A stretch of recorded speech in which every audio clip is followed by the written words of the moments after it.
சைனஸ்ன்னு சொல்லுவோம் எல்லாருக்கும் கண்ணுக்கிட்ட தலையில் ஏற்படக்கூடிய அந்த நீர் கோத்துட்டு இருக்கக்கூடிய பிரச்சனையை, அந்த ஒரு கெட்ட நீரை ரொம்பவே ஒரு எளிமையான முறையில் இது வெளியேற்றிடும்.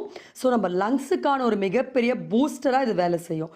ஓகே, அடுத்து ஸ்டெப் 3 ப்ராசஸ் பற்றி பார்க்கலாம்.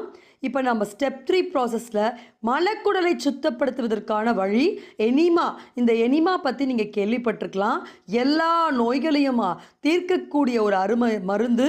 நம்ம குடலை எக்ஸலண்ட்டாக நாட்பட்ட இறுகிப்போன மலம் தான் நம்ம உடம்புல ஏற்படக்கூடிய எல்லா மூச்சுத்திறலுக்குமான காரணம்.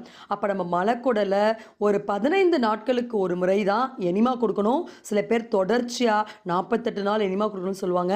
ஆனால் நம்ம குடலில் இருக்கக்கூடிய பாக்டீரியாஸை ரீஃபில் பண்ணாமல் இந்த மாதிரி எனிமா கொடுக்கறது நம்முடைய ஜீரண ஆற்றலை முற்றிலுமாக பாதித்து நம்மளுடைய நோய் எதிர்ப்பு ஆற்றலுக்கு அது ஒரு கேள்விக்குறியாக அமைஞ்சிரும். அதனால் 15 நாட்களுக்கு ஒரு முறை காலையில் ஒரு